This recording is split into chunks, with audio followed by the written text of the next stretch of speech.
Hello, and welcome back to another episode of Horrible Helbrute Mondays. In this episode, we're going to get into how many dirty, pointy-eared elves can a Hellbrute kill in one turn. Let's get into it. My list for today has 20 Khorne Berserkers, one being led by the Master of Executions, one being led by Khan. I also have another solo Master of Executions, which goes inside the Rhino with Khan, and he acts as like, do I need to go and send out area denial? Does my opponent have a character I can go and kill?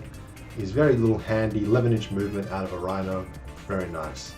I have 2 Forge Fiends to back up the fire support and clear screens, 3 squads of Spawn to just jam my opponent with. Obviously the mandatory Jackals for home field homing, home field holding, 1 squad of regular 8-bound. I think these guys are super necessary right now, guaranteeing your Berserkers hitting on 2s into things like Necron Warriors. Really make sure that unit just gets obliterated. A squad of Exalted being led by a Slaughterbound. Now I actually think you need 2 of these squads now, so I'm trying to figure out the best way to do that. And then mandatory in every list, 1 Hellbrute with the Fist and Hammer, 1 Hellbrute with the Fist and Scourge. Hammer time for those big vehicles in the late game, Scourge for clearing out all your screens, and the Fist just in case. Getting into my opponent's list. Now this was minimum sized unit, Eldari, Aspect Host. So all these models, they get reroll 1s to hit or reroll 1s to wound. It's actually quite a creative list. These Shining Spears do way more damage than I was expecting. The Exarch's got a -3 damage 3 weapon, really powerful, and a 4+ invulnerable save. Another problem that World Eaters have is that all these models have 5+ invulnerable saves at the worst, and some have 4+ invulnerable saves.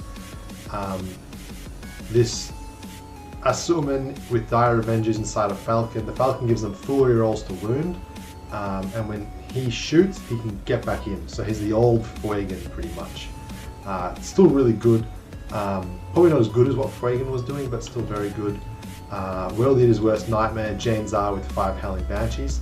Turns out Jane Zar's weapons only damage 2. I didn't know that.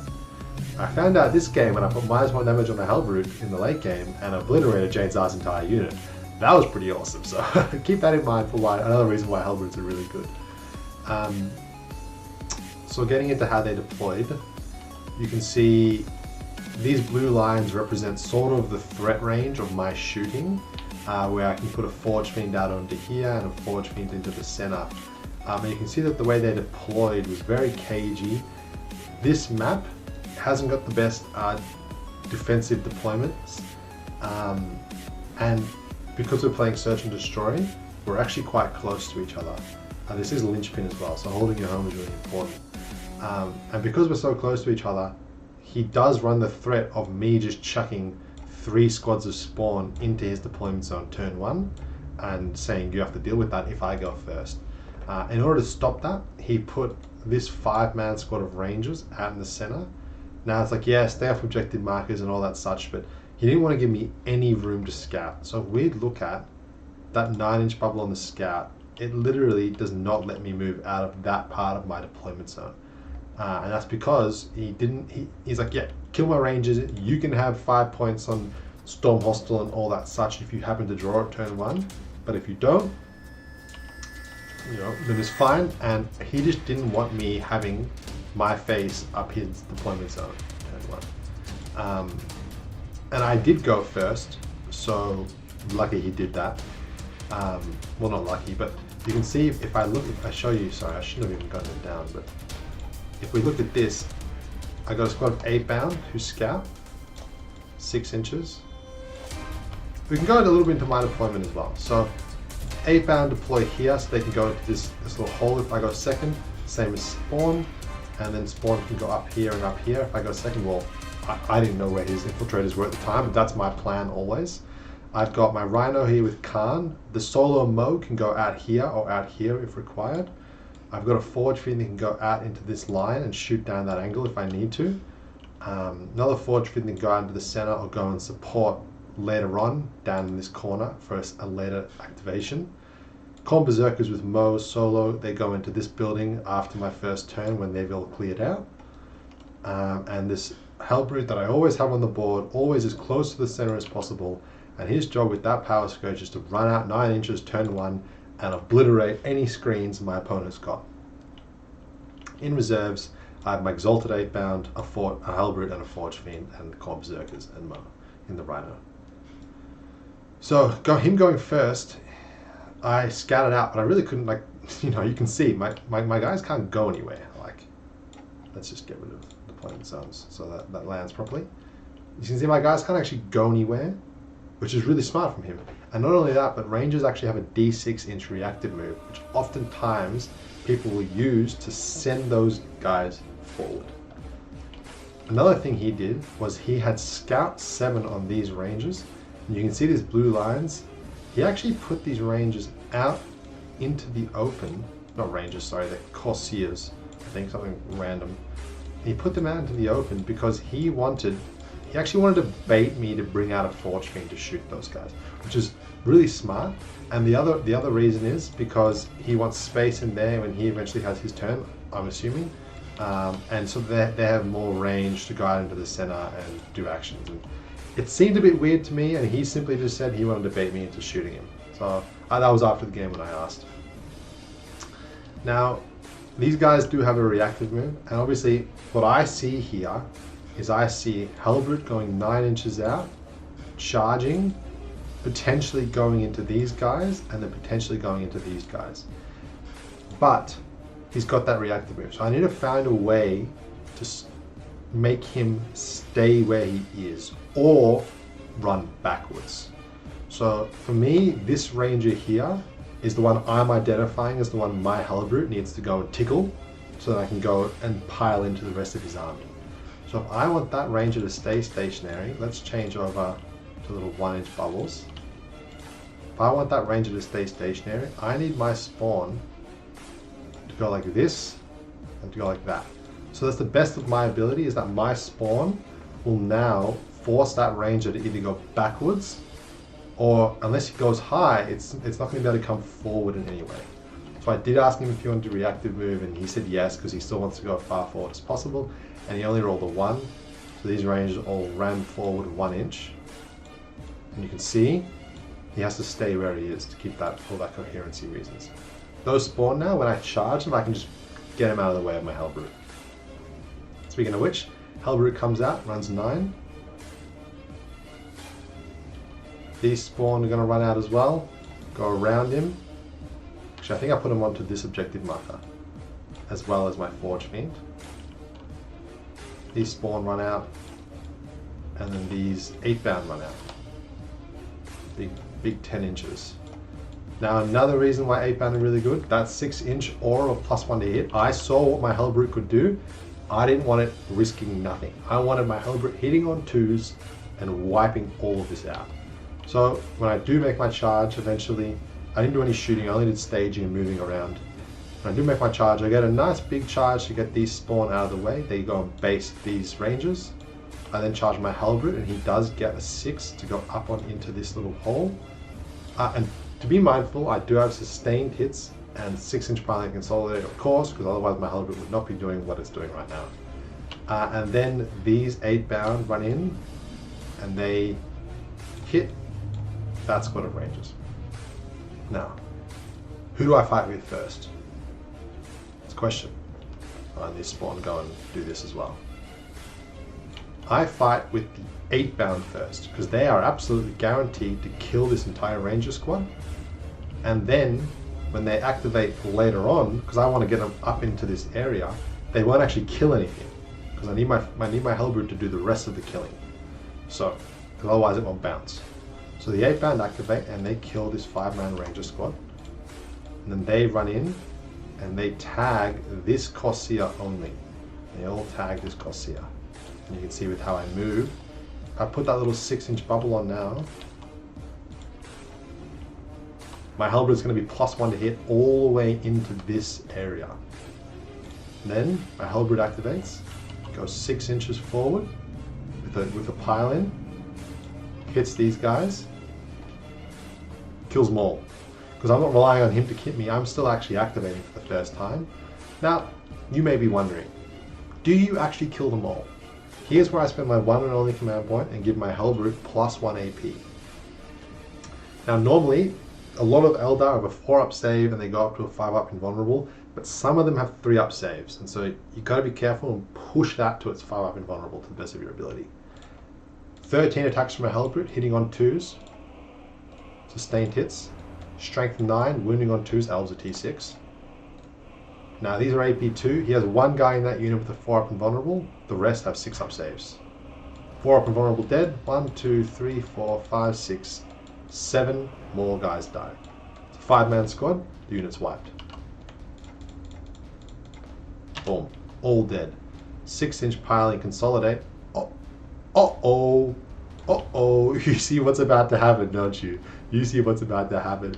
1 unit, dead. 2 units, dead. Now, what do fire dragons have? 3-up save. So when they hit me, I put them to that 5-up. These guys... Where is it? Out of here. Absolutely out of here.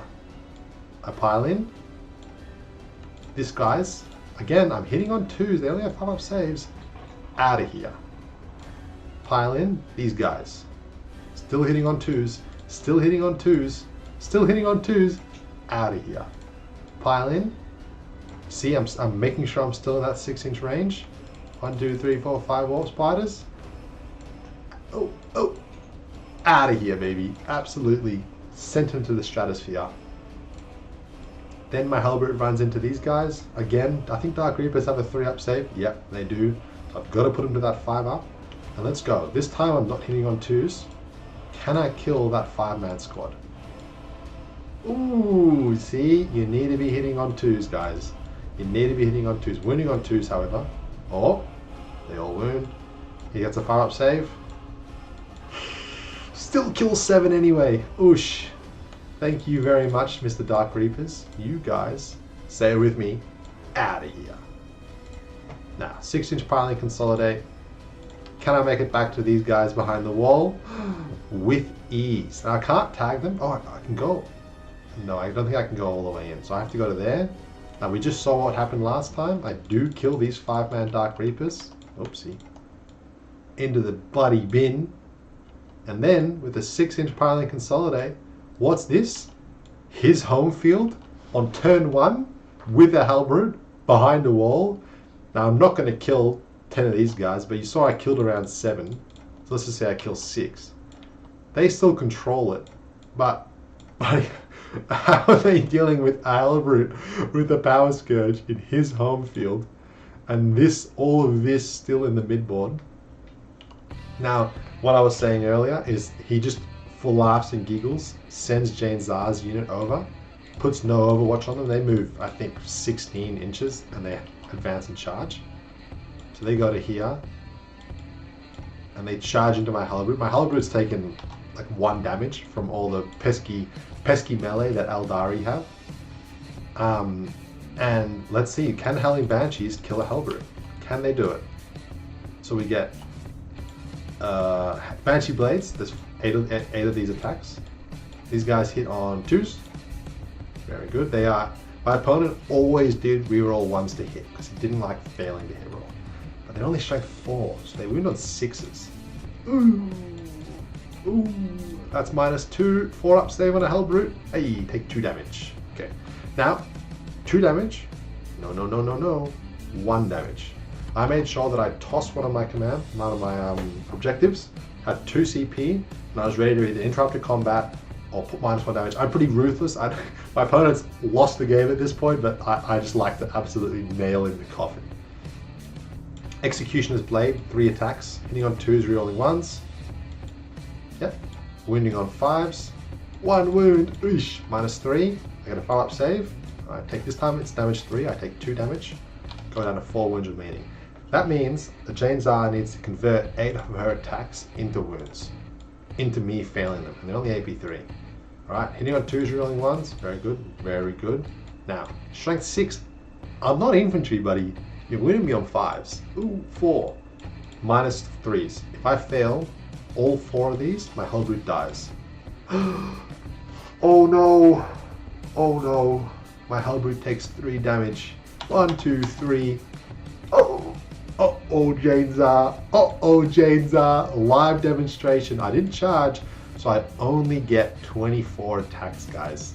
I only get 24 attacks. Hitting on 3s with sustained. Wounding on 2s because it's strength 7. I'm still more than double the T3 of those guys. Boom, chakalaka. 2s. 16 saves. We all have 4-up saves. Oh, oh guys. Oh guys. They're all dead. So I'm into Eldar MSU. Bring Hellbrutes, because they absolutely obliterate everything. Alright guys, so let's recap. My Hellbrute killed 1 Howling Banchee squad, 1 Fire Dragon squad, 1 Corsair squad, 2 Dark Reaper squads, 2 Warp Spider squads, and half a squad of Storm Guardians. 1, 2, 3, 4, 5, 6, 7.5 units on turn 1. That means I activated 7 times. Well, activated 8 times because that is the 8th unit. Anyone know what 8 times 13 is? 104. 104 attacks. Turn 1. Oh, that's why Hellbrutes are so horrible. Watching guys, if you enjoyed this video, make sure you check out the other ones. Make sure you leave a like, comment down below, subscribe. See you guys in the next one.